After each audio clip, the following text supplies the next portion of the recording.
कानी बहू। किशोरी लाल जी के बेटे राघव की शादी की बात जगह जगह चल रही थी, लेकिन किशोरी लाल जी को कोई लड़की पसंद ही नहीं आती थी। और उसकी एक ही वजह थी, किशोरी लाल जी का लालची होना।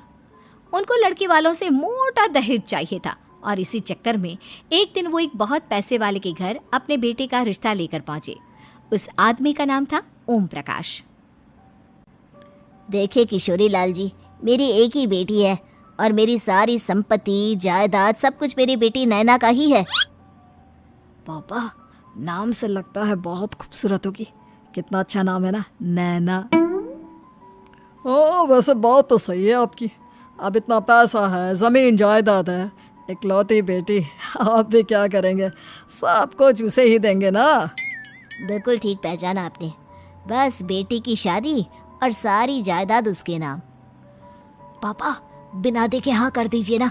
इतना अच्छा रिश्ता फिर कहाँ मिलेगा? माला माल हो जाएंगे हम।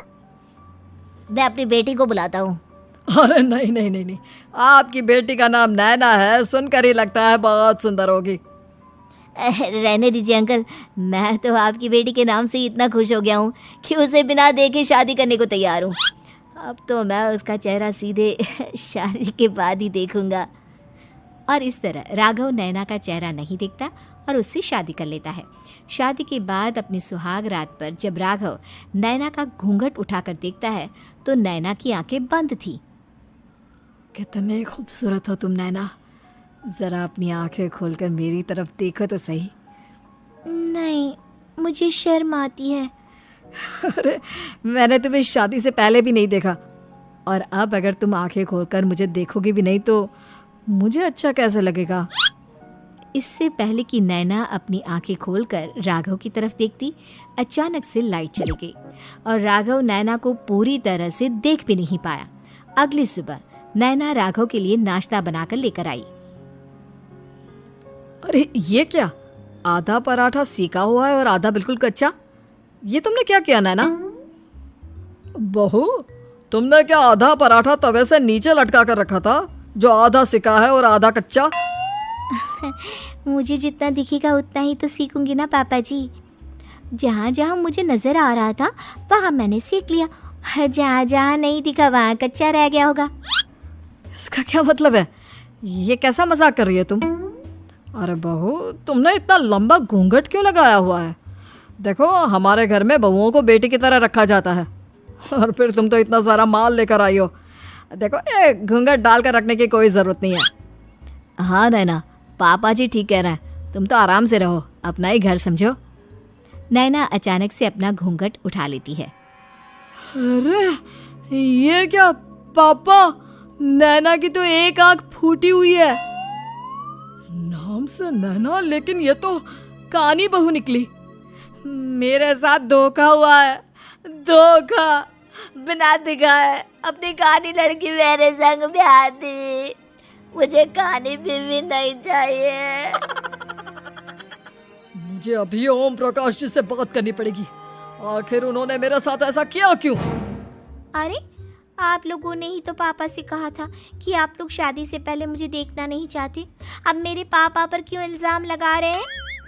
अरे लेकिन उन्हें बताना तो चाहिए था ना कि तुम कानी हो, एक आंख से तुम्हें दिखाई नहीं देता। किशोरी लाल और राघव नाराज होकर ओम प्रकाश को अपने घर बुलाते हैं। पापा जी, ये आपने क्या किया? शादी से पहले बताया क्यों नहीं कि नैना की आंखों में परेशानी है? अरे, आप ही ने तो लड़की देखने से मना कर दिया था। और लेकिन आप बता तो सकते थे। आपको तो हमारी बेटी की प्रॉपर्टी चाहिए थी, वो भी पूरी की पूरी। अब क्या हुआ अगर उसे आधा दिखाई दे?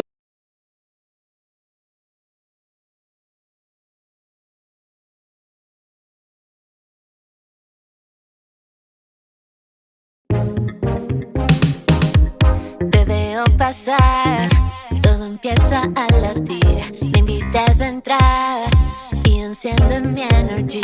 Debo confesar que tú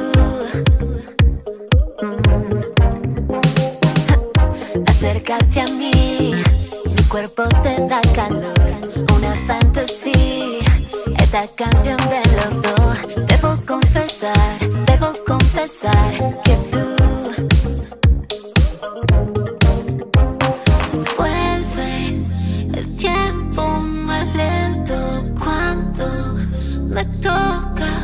prendo, mi corazón sabe que tú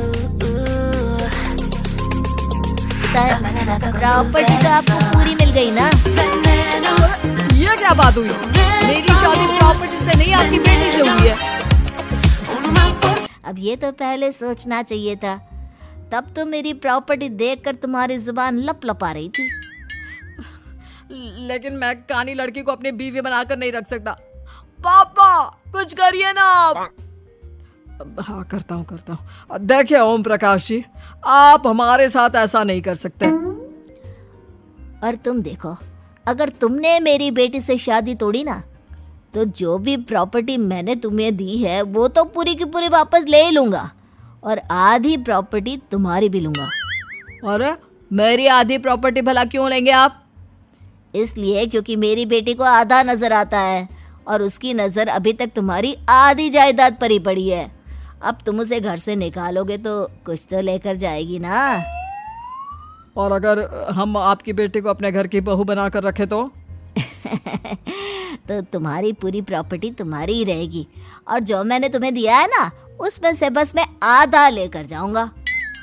अरे लेकिन अब आप अपनी दी हुई प्रॉपर्टी में से आधी वापस क्यों लेकर जाएंगे? अगर मैं आपकी बेटी को अपनी पत्नी बनाकर रखने को तैयार हूं तो? इसलिए ताकि भविष्य में अगर तुम मेरी बेटी को धोखा दो तो उसके पास कुछ तो रहे जो पति का हो। वैसे मेरे पास तो बहुत कुछ है, लेकिन अपने पति की कोई निशानी तो उसके पास होनी चाहिए ना। अब अगर तुमने मेरी बेटी को कानी कहा तो तुम्हें प्रॉपर्टी भी कानी ही मिलेगी, पूरी नहीं। जमाए राजा। किशोरी लाल और राघव समझ चुके थे कि वो बुरी तरह फंस चुके हैं और अब उनके पास वहां से निकलने का कोई चारा नहीं है। अब समझ में आया ना, लालच बुरी बला होती है। एक तो तुम्हें प्रॉपर्टी मिली, ऊपर से बीवी मिली, उसमें तुम्हें नखरे भी दिखाने हैं। आए बड़े, चुपचाप बैठो दोनों। कुछ दिनों के बाद नैना राघव की कार लेकर बाजार घूमने निकलती है और जब कार लेकर वापस आती है, ये क्या? एक तरफ से मेरी गाड़ी पूरी खराब हो चुकी है। लगता है तुमने मेरी गाड़ी को किसी दूसरी गाड़ी के साथ एक्सीडेंट किया है। अरे कितना बड़ा नुकसान कर दिया तुमने बहू। वो क्या है ना पापा जी, मुझे एक आंख से दिखाई नहीं दे रहा था, सामने से गाड़ी आ रही थी। मुझे तो सिर्फ आधा ही दिखाई दिया और वो गाड़ी मेरी कार से रगड़ते हुए निकल गई। अब मैं क्या करूं बताओ? आप इसे ठीक कराने के पैसे कौन देगा? तुम्हारे पापा। तुमने मुझसे इस तरह से बात की? अभी रुको। नैना राघव की शिकायत ओम प्रकाश को कर देती है। देखो राघव, अब जो मेरी आधी प्रॉपर्टी तुम्हारे पास थी ना, उसमें से आधी और मैं लेकर जाऊंगा, क्योंकि तुमने मेरी बेटी को डांटा। अरे नहीं पापा जी, गलती हो गई, माफ कर दो। गलती की तो कोई गुंजाइश ही नहीं। अगली बार मेरी बेटी को डांटा तो बची हुई आधी में से आधी और ले जाऊंगा। लालच के चक्कर में हम दोनों ने बहुत बड़ी गलती कर दी बेटा। एक तो तुम्हें कानी बहू मिली और ऊपर से जो माल मिला वो भी काना। इस तरह राघव की हर एक गलती पर ओम प्रकाश उसकी प्रॉपर्टी का आधा आधा हिस्सा लेकर अपना सारा माल वापस ले गया और राघव को कानी बीवी से काम चलाना पड़ा। भाई लालच वाकई में बुरी बला है।